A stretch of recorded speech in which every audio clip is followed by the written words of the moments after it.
Yang saya nak nasihatkan tadi, yang tanya tadi kan, nasihat kepada orang 20-an. Bahawa belilah pengalaman ketika 5 tahun pertama bekerja. Jangan sibuk tentang berapa gaji yang anda dapat. Kerana 5 tahun pertama kalau dapat gaji yang okey, anda akan hidup dengan menganggap kerja adalah matlamatnya gaji. Dan apabila anda telah hidup dengan matlamatnya gaji, anda akan hidup macam abang-abang yang tuan-tuan tengok sekarang. Selesa, lepas tu lifestyle, lepas tu berasa sangat berjaya walaupun tak berjaya pun.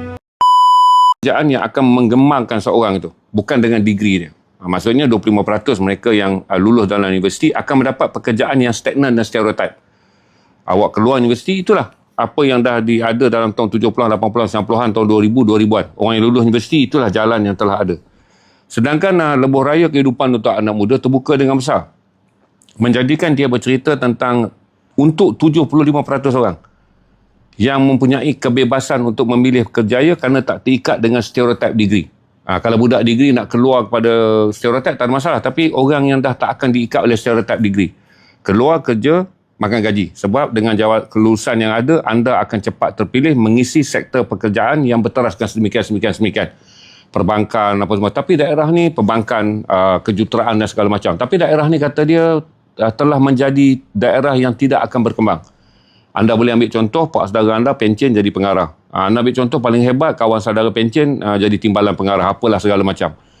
Tapi sektor yang akan berkembang, kata dia, adalah sektor yang tak ditentukan oleh degree. Sektor kreativiti. Sebab tu saya kata, bila umur 20, bila mula bekerja, ancaman yang paling banyak adalah awak akan ada stereotip. Saya tengok banyak. Lately, salesman kereta kata, budak-budak 20-an yang banyak main kereta-kereta 150,000. Daripada Honda Civic bawa pergi kepada Merc AMG 1.8 ataupun 2.0 yang aerobac, saya tak tahu apa model Merc tu. Saya nampak banyak. Semalam saya lepak saya keluar dan tengok orang-orang lepak ni. Dan saya nampak, saya nak nasihat anak-anak muda adalah 5 tahun pertama bukan membeli kehidupan. 5 tahun pertama adalah membeli pengalaman. Kerja tu kalau dia gaji ke awak 2,000, 2,500, tapi pengalaman yang dia bagi dekat awak 3,000. Supaya 5 tahun kemudian awak dah menguasai pekerjaan tu. Selepas 5 tahun. Katalah awak kerja dengan company A. Selepas 5 tahun awak masuk kerja gaji 2,500. Selepas 5 tahun gaji awak 3,800. Okey, dan awak nakkan gaji 5,500 dengan pengalaman, kebolehan yang awak ada. Jadi awak tak perlu berkelahi dengan majikan awak. Awak hanya perlu pergi mencari tempat yang akan valuekan awak 5,000 lebih. Kerana pengalaman awak. Ingat 5 tahun pertama adalah membeli pengalaman di mana kerja yang kita buat ni kita kuasai. Awak pergi di tempat yang kedua pula. Bermula dengan gaji 5,500. Tapi awak nak gaji awak mencapai 10,000. Bila masuk saja kelas pengurusan menengah, awak belajar bagaimana melaksanakan kerja-kerja yang telah diputuskan oleh kumpulan pengurusan. Sebab awak dah masuk di bawah kumpulan eksekutif. Hinggalah akhirnya awak menjadi tahu bagaimana keputusan dilaksanakan. Hinggalah nama awak jadi hebat sebagai orang yang disebut sebagai orang yang terror dalam execution. Ini senior eksekutif. Bila awak dah mahir dalam bidang pekerjaan awak buat, kemudian melaksanakan keputusan pun ada mahir, awak akan capai tahun ke-11 dalam pekerjaan awak adalah orang yang boleh membuat keputusan. Bila awak nak buat keputusan, awak tahu macam mana nak laksanakan, dan di peringkat bawah bagaimana dia dilaksanakan.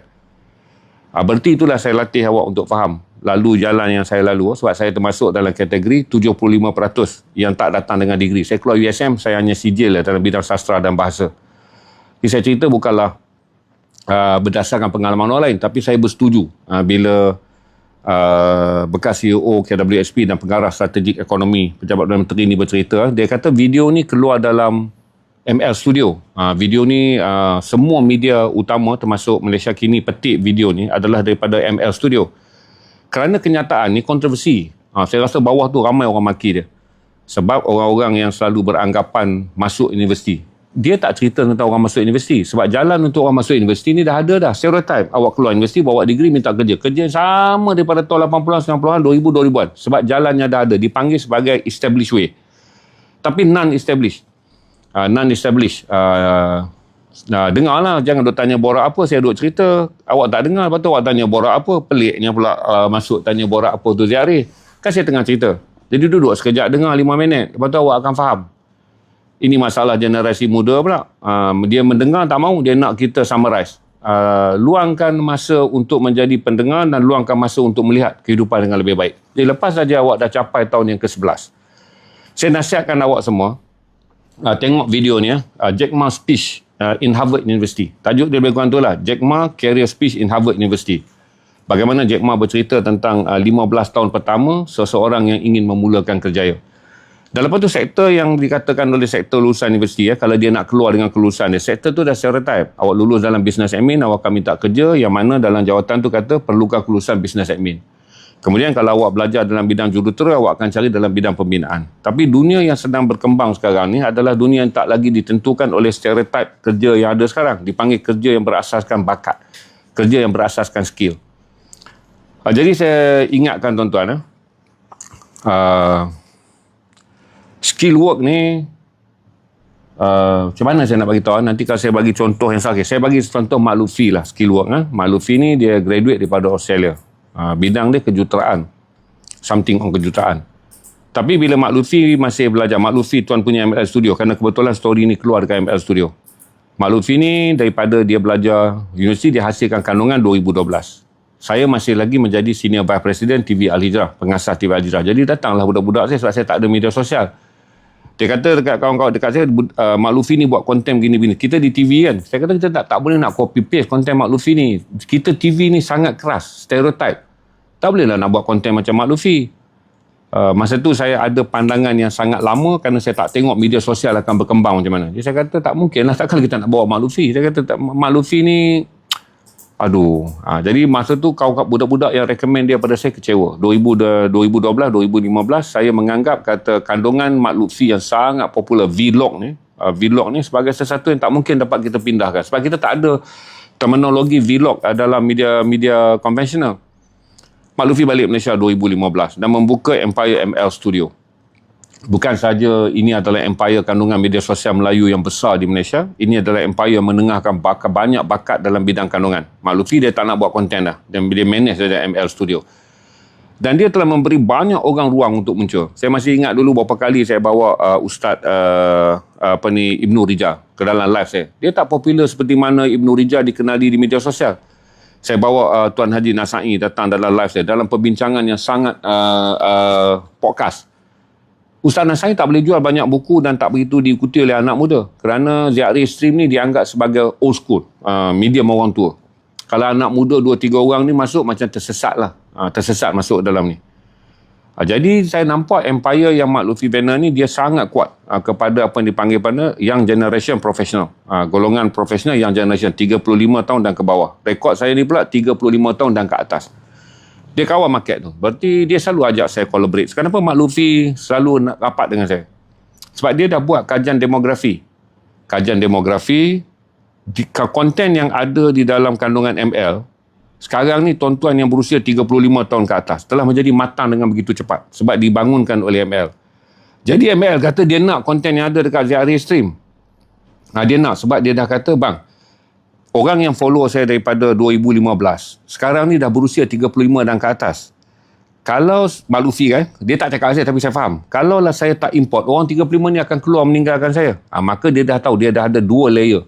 Iaitu orang yang dah 10 tahun membangun soal kerjaya, soal motivasi, soal semangat kan. Orang-orang ni memerlukan konten yang kritikal sebab mereka dah mencapai usia 35 dan ke atas. Sebab Mak Lutfi pun dah 34.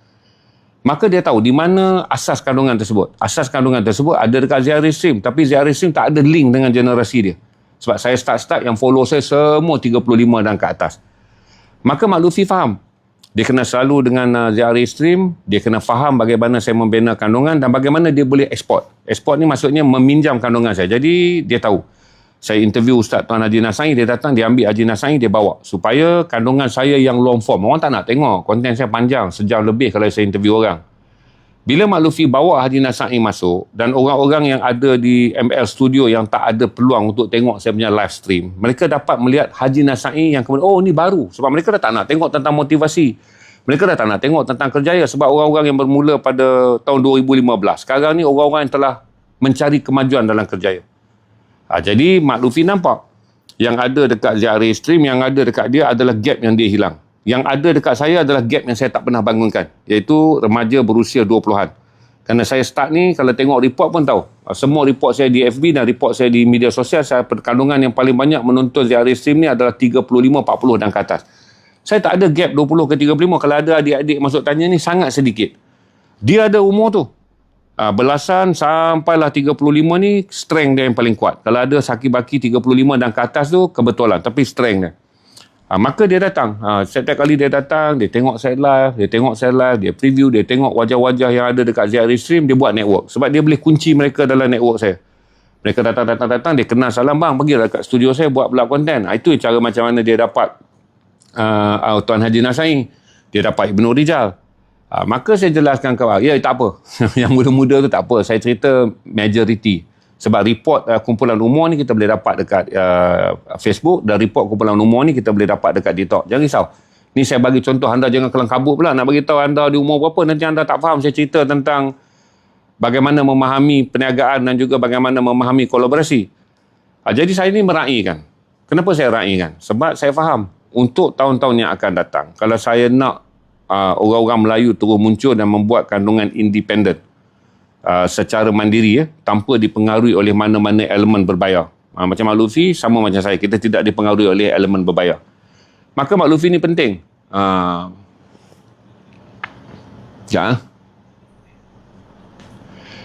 Pandai bercakap je mu kalau politik. Tak apalah bodoh mendengar kau lembu dalam TikTok. Apa nama dia ni? Non killer. Pandai bercakap je kamu ni keldai politik. Tak apalah daripada menjadi lembu yang bodoh seperti kamu merayau dalam TikTok. At least saya pandai bercakap. Bukalah Wikipedia saya. Banyak yang saya capai. Kalau saya kencing setitik atas lantai, kamu jilat pun, kamu tak akan dapat mencapai ilmu daripada setitik kencing saya. Okey, pada non killer Iran. Okey. Hiduplah dengan kebodohan kamu, kerana kebodohan tu saya nampak menjadikan kamu sangat cemerlang di media sosial. Hingga hari ini saya layan kamu. Cemerlang tu. Non killer.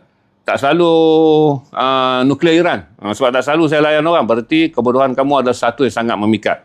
Jadi jangan risau, bawalah kebodohan kamu di jalan-jalan dan matilah dengan kebodohan ini supaya malaikat juga meraih kebodohanmu hinggalah ke alam kubur. Terima kasih nuklear.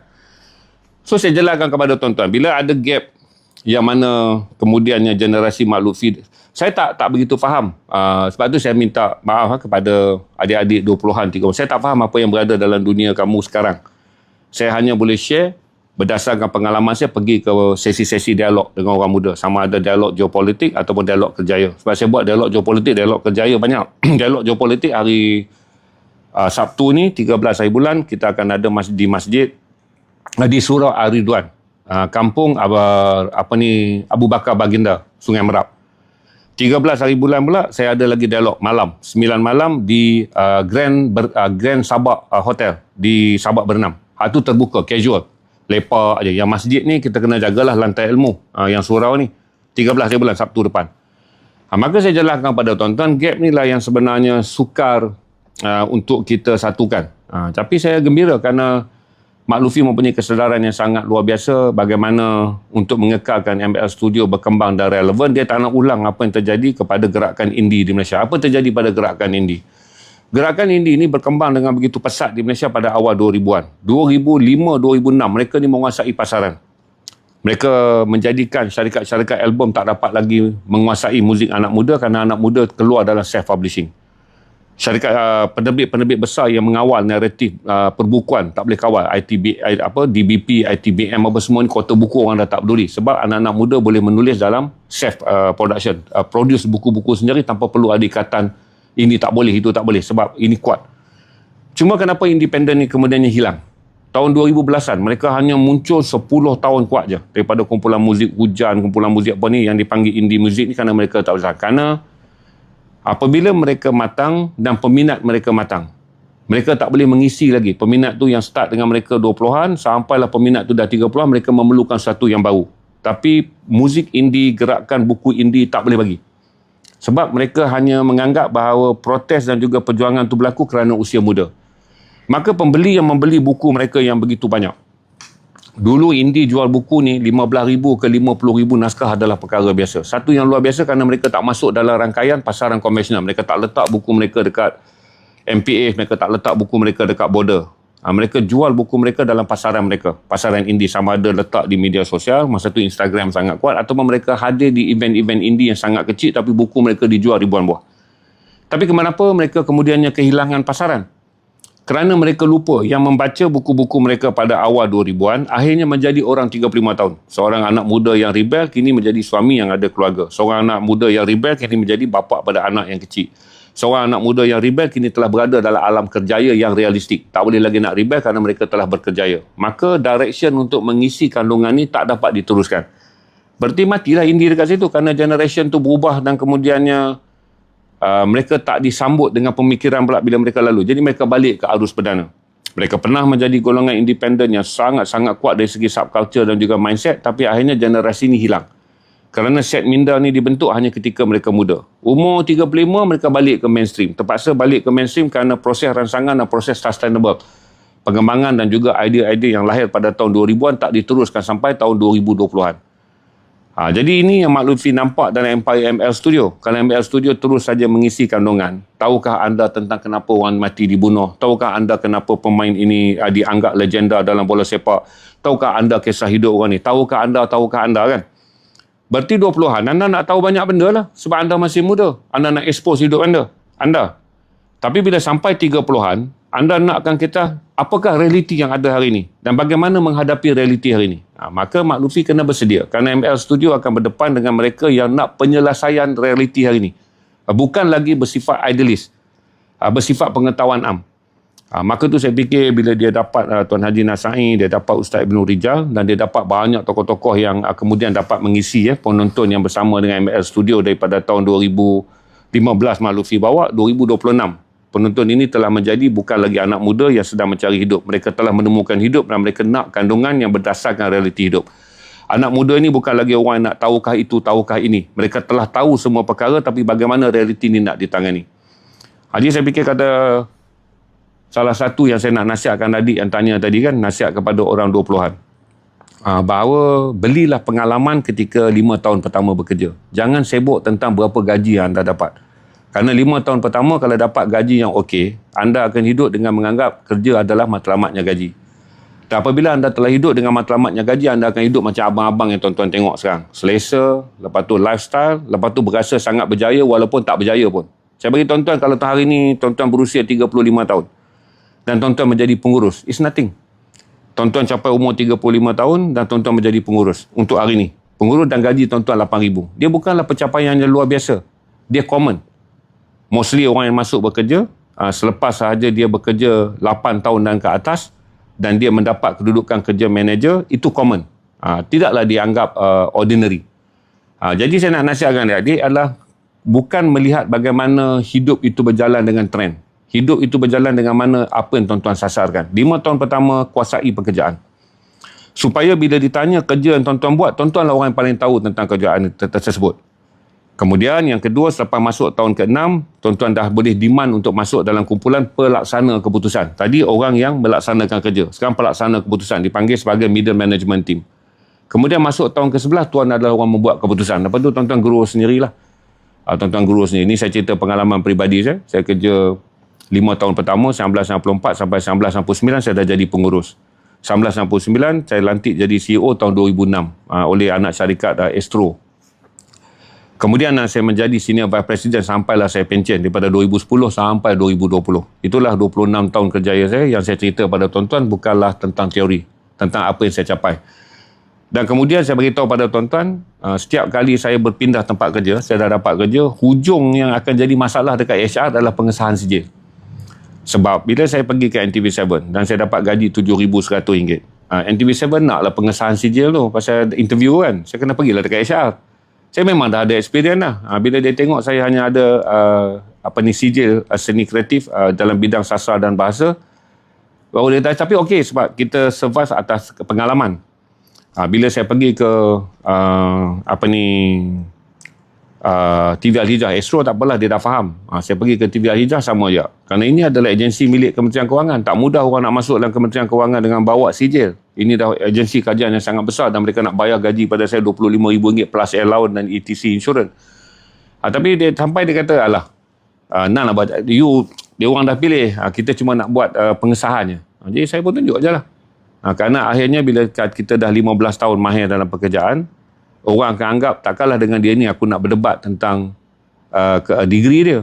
Kerana dia bekerja dalam anak syarikat yang ditadbir secara swasta, bukan menjadi penjawat awam. Jadi saya cerita pada tuan-tuan adalah pengalaman yang telah saya lalui. Saya tak kerti nak cerita tentang teori. Jadi pada adik-adik yang pernah muda, saya pun pernah muda menjadi adik. Sebab tu saya akan tulis kisah-kisah selepas ini adalah apa pekerjaan yang ada dalam tahun 80-an dan 90-an. Siapa yang follow FB saya, mulai minggu depan, anda akan mendapat pekerjaan. Awam Melayu ni kerja apa yang kita ada? Ball picker. Tuan-tuan akan rasa ball picker ni macam kerja main-main.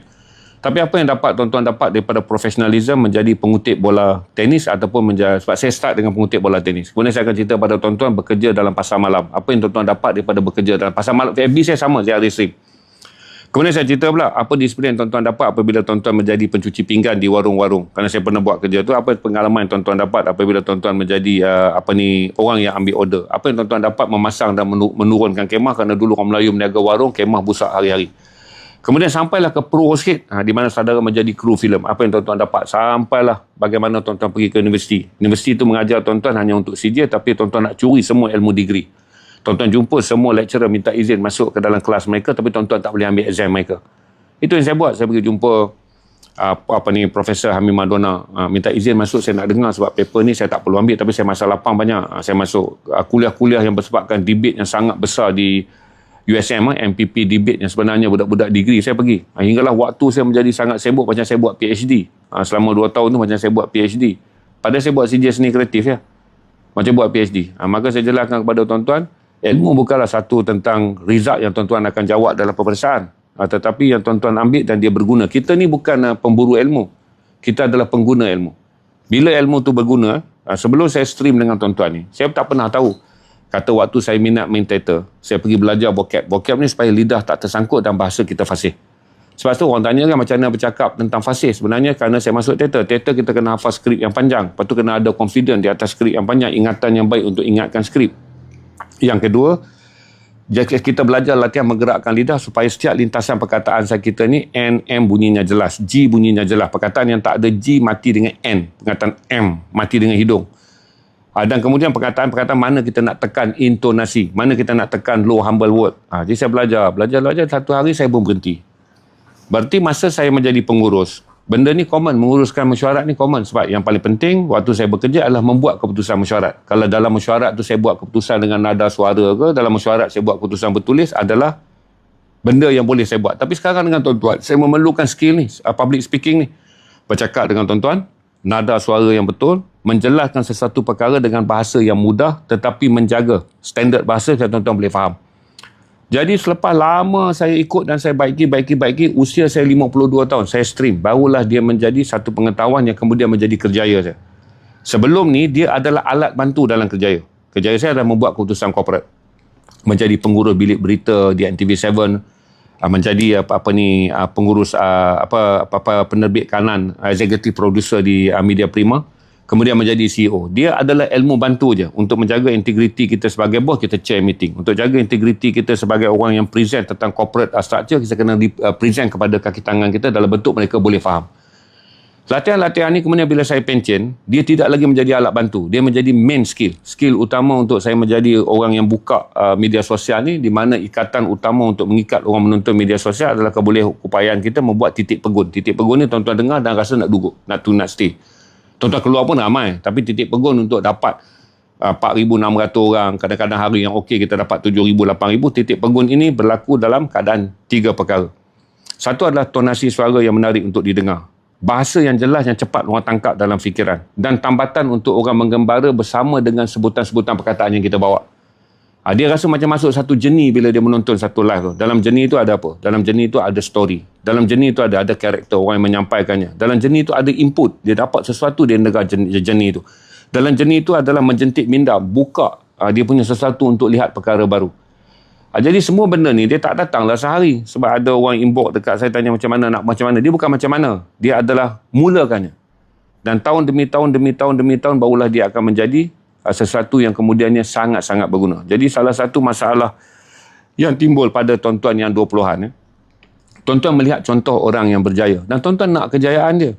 Tapi tuan-tuan tak nak laluan yang dia lalu. Sebab tu bila saya selalu cerita kan, saya dulu mula berniaga tu, tak siapa nak tahu kau mula berniaga, apa penting dia. Sebab tuan-tuan selalu nak kejayaan orang itu. Tapi tuan-tuan tak akan baca biopik dia. Tuan-tuan tak akan baca biostory dia. Sebab tuan-tuan rasa yang best adalah kejayaan dia. Tapi tuan-tuan tak tahu, orang yang ada kejayaan ni tak tahu dia berjaya pun. Okey, tuan-tuan, yang orang yang berjaya tak pernah rasa. Siapa saja yang mengatakan dia berjaya, berarti kayu ukur dia sangat rendah. Siapa saja yang mengatakan dia berjaya. Sebab orang berjaya ni sebenarnya dia masih berada di depan yang tuan-tuan tak nampak. Hinggalah kadang-kadang tuan-tuan nampak dia sangat berjaya, tapi dia rasa dia baru capai satu fasa dalam hidup dia. Itu saya nasihat pada adik-adik 20-an. Saya tak pasti berapa banyak kajian data yang ada. Tapi saya fikir ramai orang yang 20-an, tuan-tuan nakkan pekerjaan untuk mengisi gaya hidup. Maka akhirnya pekerjaan hanyalah alat. Gaya hidup adalah matlamat. Dan gaya hidup adalah pembunuh yang paling dahsyat kerana dia tak ada ultimatum. Dia tak ada satu titik had yang tuan-tuan nak. Saya beritahu macam ni kepada tuan-tuan adik-adik yang ada sekarang. Tuan-tuan beli kereta. Dia tak lengkap kerana kena tukar rim dia. Tuan-tuan beli motosikal, dia tak lengkap kerana tukar cap dia. Jadi mestikan gaya hidup ni akhirnya menjadikan pekerjaan ni terbeban. Saya tengok ramai anak muda dalam ni kalau setuju, walaupun tak buat lah tuan-tuan setuju. Tuan-tuan bekerja kadang-kadang pekerjaan menjadi beban adalah kerana pekerjaan telah menjadi hamba pada gaya hidup. Komitmen kewangan tuan-tuan, komitmen kerja tuan-tuan, komitmen masa tuan-tuan. Alat ni hanya jadi pekerjaan. Kalau kerja ni tak menyediakan gaji, tuan-tuan tak akan pergi kerja. Kerana daripada gaji kerja lah tuan-tuan boleh mengisi gaya hidup. Jadi ramai orang kemudiannya, bila dia bekerja 2,500 gaji dia 3,000 kan, overhead dia jadi 3,500. Bila overhead jadi 3,500, dia tak tahu, dia tak mau salahkan diri dia overspend. Dia kata syarikat ni underpaid lah, bos tak appreciate dia. Tapi unconscious, di bawah sedar, tuan-tuan tertekan pada gaji 4,000 dan tuan-tuan terasa underpaid. Kerana tuan-tuan overspend. Tuan-tuan dah overspend. Jadi tuan-tuan rasa mana cukup komitmen. Saya nak bayar kereta saja. Jadi tuan-tuan mula rasa gaji itu sebenarnya tak relevan. Maka tuan-tuan in denial. Mengatakan gaji 3,500 itu sebenarnya tuan-tuan overspend kepada underpaid. Tuan-tuan kata sepatut bagi 4,000. Bila tu bos tuan-tuan buat evaluation, tuan-tuan berkelahi dengan bos tuan-tuan. Sebab tuan-tuan tak dapat 5 bintang. Tuan-tuan dah kata tuan-tuan bagus. Sebenarnya tuan-tuan kata tuan-tuan bagus. Di atas beban yang tuan-tuan sedang tanggung, tak cukup 5,000 susah hidup. Sebab kereta yang patut tuan-tuan mampu 700, tuan-tuan ambil kereta 1,000. Bila kita 1,000, bajet minyak tuan-tuan yang sepatut 400 dah jadi 500. Maka saya jelaskan kepada tuan-tuan. Sebab saya lama jaga kaki tangan ni. Daripada saya jadi bos di NTV7, pergi kepada anak syarikat Astro, pergi kepada Media Prima, pergi kepada TV Jah. Paling lama. Dan saya nampak orang yang sama datang kepada saya untuk sign borang mengesahkan gaji dia. Untuk membolehkan dia beli kereta. Masa dia nak beli kereta, saya dah nasihat dah. Pakailah dulu dengan gaji kau ni bro. Saya tak mau sebut nama lah, tapi saya tak sebut bro dengan gaji kau ni. Saya kata dengan gaji 2,800. Kau nak bayar macam mana kereta 700? Minyak lagi. Kau baru 26, 27. 3-4 tahun lagi kau akan kahwin. Loan kereta masa tu 6 tahun. Lepas tu orang yang sama datang pada saya pula. Pinjam bank rakyat untuk perkahwinan pula. Saya ingat, saya sign borang dia sebab setiap bos akan mengesahkan pengesahan pekerja, pengesahan gaji dan pengesahan slip gaji. Kita kena sign. Lepas tu saya kena chop. Dekat situ. Pakailah chop saja. Jadi saya tahu perkembangan. Akhirnya orang yang sama ni juga datang menyerang saya di bilik saya. Saya bagi dia kerja 3 je per 5 kan. Sebab 1 dipanggil teruk, 1 dipanggil teruk, 2 dipanggil sederhana, 3 dipanggil baik, 4 dipanggil amat baik, 5 dipanggil cemerlang. 3 ni lah akan mendapat kenaikan gaji 5%, 4 akan dapat kenaikan gaji 7%, 5 bintang ni bergantung kepada bonus yang ditentukan 10% atau tidak. Dia datang pada kita menyerang yang saya tak menilai kerja dia. Saya dah faham dah. Kau dah terperangkap dengan hutang dah kau bro. Kau kata hidup kau sebenarnya yang ada di belakang kau. Yang dulu aku nasihat. Kenapa kau nak pakai kereta 700 sebulan sedangkan aku dah hidup lama daripada kau. Waktu aku jadi, kau datang serang aku ni, aku dah 15 tahun jadi manager. Bila kali kedua kau nak pinjam lagi bank rakyat 30 ke 50 ribu, kau nak kena bayar lagi 800 sebulan. Gaji kau tak pernah meningkat bro. Hutang kau meningkat. Sekarang bila dalam tempoh 5 tahun aku kenal kau dah ada komitmen 1,500 hutang kereta dan hutang personal loan yang kau pinjam. Kau nak kelahi dengan aku dengan mengatakan aku bagi kau 3 star, gaji kau naik 3%. Kalau aku bagi kau 4 pun kau akan datang kelahi dengan aku. Kalau aku bagi kau 5 pun, kau akan kelahi pula dengan aku kata 10% tak cukup. Sebab masalahnya bukan aku nilai kau. Masalah kau telah damagekan hidup kau di bawah standard tertekan kerana gaya hidup. Kau tak ada tempat nak berontak. Di atas loan kereta, bank tak mau dengar cakap kau kerana loan kereta kau yang kau dah salah beli dengan harga yang mahal. Kau tak boleh pergi mengamuk kepada bank rakyat kerana dia bagi kau personal loan sampai 5, 6, 7%. Kerana kau dah pakai duit tu habis waktu kau kahwin. Jadi kau nak kelahi dengan aku. Aku dah tinggal the last gatekeeper. Yang kau nak berkelahi kerana kononnya tekanan hidup kau ni adalah unpaid. Kalau unpaid, hiduplah dengan salary yang kau ada. Dia jadi unpaid, underpaid. Dia jadi underpaid, bukan unpaid. Dia jadi underpaid. Sebab kau yang atur hidup kau sebagai overspend. Jadi saya tengok banyak orang. Ini pengalaman saya tuan-tuan, ratus orang. Ratus orang, bukan saya cerita, saya jaga, saya duduk di NTV7, bilik berita je lebih kurang dalam 80 kaki tangan. Saya pindah pergi anak syarikat ESO 130 ke 150 kaki tangan. Saya jadi CEO. Saya pindah pergi ke TV Al-Hijrah 200 lebih orang. Saya dah jumpa semua.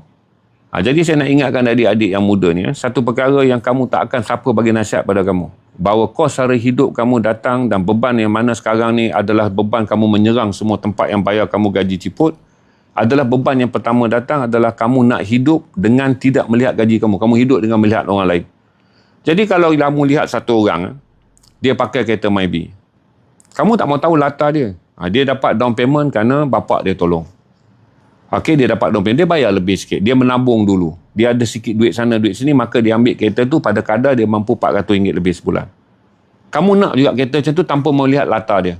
Kamu pakai. Azia bagus. Kamu pakai. Dan kemudian kamu mendapat loan bulan yang sangat tinggi. Menjadikan perlumbaan-perlumbaan yang serata. Tapi datang daripada padang yang tidak sama. Perlumbaan-perlumbaan yang serata. Tapi tak berada dalam padang permainan yang sama. Jadi saya nak nasihat pada adik tadi yang 20-an. Jelaskan dulu dalam hidup kamu apa yang kamu nak capai. Apa yang kamu nak capai. Begini biarlah pandu Mercedes pada usia 50-an.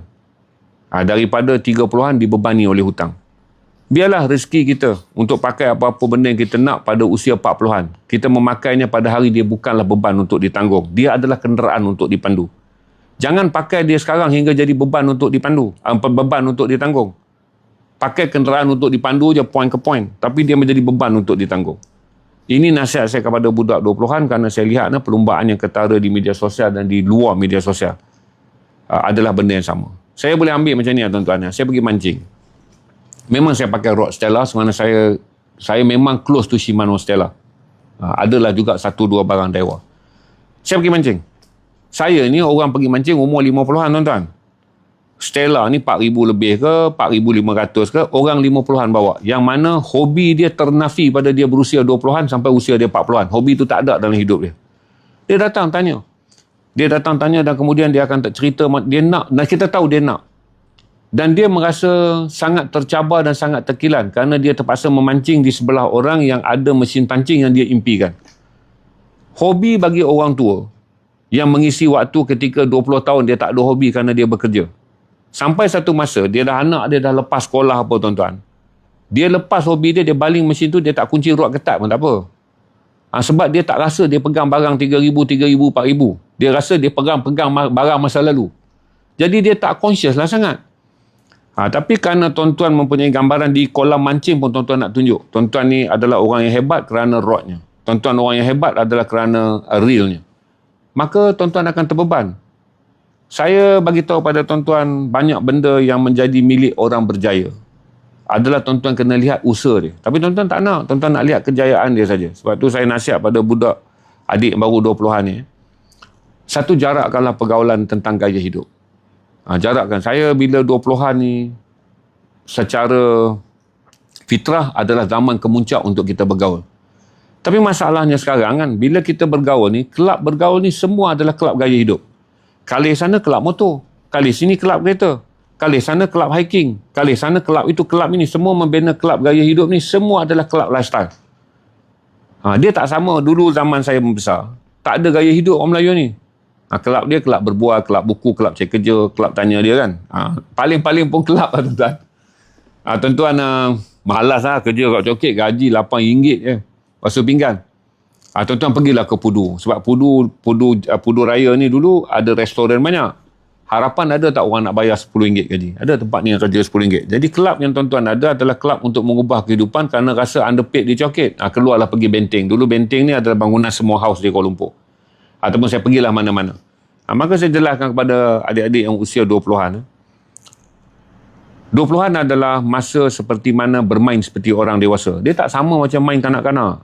Masa kita bermain kanak-kanak, kita buat rumah atas pondok. Kita rasa merdeka kerana kita rasa hidup di rumah dengan mak kita ni, hidup di rumah yang penuh dengan realiti. Maka kita mainlah fantasi. Buat rumah atas pokok, kita rasa seronok kerana fantasi kita dipenuhi. Dipanggil sebagai realiti kanak-kanak. Penuh dengan impian. Realiti remaja ni tuan-tuan ni macam kanak-kanak je, penuh dengan impian. Tuan-tuan nak kelihatan hebat dengan ada sebiji kereta yang tuan-tuan tak mampu bayar. Tuan-tuan nak kelihatan hebat dengan bergaya pakaian yang sebenarnya dia menelan sampai 30% gaji sebulan. Jangan bawa, sebab realiti kanak-kanak boleh dibina dengan percuma. Pokok ambil kayu letak je, buat pondok, lepas tu bayang seolah istana. Ambil kayu, pegang pedang, kitalah pahlawan paling kuat dalam kampung. Ambil tali rafia, ikat dekat buluh beban, pegang, kitalah pemanah yang sama dalam filem Robin Hood. Sebab dia ada illusion percuma. Tapi bila adik orang dah 20-an, adik bukan kanak-kanak lagi yang hidup dalam ilusi. Semua benda yang adik nak ada kos. Dia tak boleh dibantu oleh ilusi. Dia kena dibayar oleh wang. Dia tak sama macam dulu orang kata, wah dahsyat Adin hang manah. Panah je mesti kena. Walaupun panah tu dibuat daripada buluh dan dengan menggunakan tali rafia, tapi buat di panah kena. Tuan-tuan ambil kayu je baling pokok beban. Tuan-tuan main lastik je buah mesti luruh. Itu kehebatan yang boleh kita dapat kerana dia dipenuhi sebahagian daripada nikmat hidup sebagai kanak-kanak adalah ilusi, iaitu terasa seperti. Tapi bila menjadi kanak-kanak pada usia awal 20-an, dia tak sama macam tu sebab semua benda tu harus dibeli dengan wang. Jadi jaga bila tuan-tuan menjadi kanak-kanak yang terperangkap dalam tubuh orang dewasa. Ingin menjadi orang yang hebat, tapi dia tak sama seperti mana hebat menjadi kanak-kanak, kerana sebahagian daripada hebat jadi kanak-kanak dibantu oleh ilusi. Hebat di kalangan orang menjadi besar ni, tuan-tuan kena bayar harga realiti. Ini saya bagi tuan-tuan tentang demografi psikologi supaya tuan-tuan faham.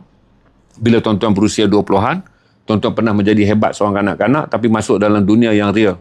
Dia tak semudah memenuhi kehebatan di mana realitinya hanyalah sultan, panah apa semua, lepas tu panah buah. Di mana realiti tuan-tuan dah boleh jadi Robin Hood. Terjun berenang dalam air kelebok ni kata adik-adik, tuan-tuan boleh tangkap ikan, tuan-tuan disebut satu kampung. Inilah satu orang yang terjun, kalau dia ambil ikan dalam air mesti dapat. Dia tak sama untuk mendapat pujian tersebut sebagai kanak-kanak yang hebat, kanak-kanak yang riang kepada orang dewasa. Jadi saya ingatkan pada adik-adik memasuki dunia kerjaya tak sama seperti kita bermain dalam padang permainan. Menjadi seorang lelaki yang real ketika berusia 20-an awal dewasa, dia tak sama seperti seorang kanak-kanak yang dibantu oleh fantasi ataupun ilusi. Itulah pesan pada adik yang tanya soalan tadi. Saya jawab kata, ingat 5 tahun pertama apabila saudara bekerja, saudara tidak membeli gaji, saudara membeli pengalaman. Supaya pengalaman tu nilai dia adalah sama pada gaji yang tuan-tuan nak, yang tuan-tuan boleh tuntut pada tahun yang ke-6.